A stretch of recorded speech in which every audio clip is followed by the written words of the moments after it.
if you are a lady who does not have your period and you've not had it for a while, I understand it can be really hard to make the changes that you know that you have to with your nutrition and with exercise. But there's one thing I do want you to consider is that you can absolutely get back into any kind of fitness goals that you have when you get your period back. But it's not going to be healthy for you to continue to do the things that you're doing with food and exercise if you do not have your period.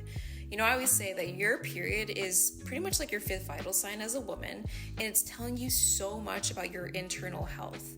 And when we don't have that period, it puts you at greater risk for osteoporosis, infertility, and it's honestly just going to keep you unhealthy for a lot longer.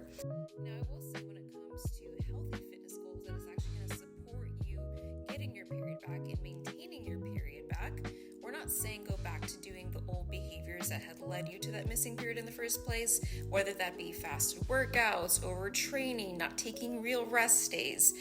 under eating, right? Like all these things we do not want to go back to after you get your cycle back, because it's only going to lead you back to like square one. This is where a lot of education is built into my program to make sure that you have the tools to be a healthy woman, to thrive, and to not have those restrictive tendencies come back up when you get your period back, or if we're working on overcoming binge eating or food rules and things like that. We have to make sure that we have a plan in place to make sure that you're not going to go back to those old ways. So if you're thinking that you're going to be completely letting yourself go after HA recovery, you really have to ask yourself if the things that you're doing right now is actually rooted in health. So if you're feeling really stuck in your journey to get your cycle back, or you're struggling with your relationship to food and exercise,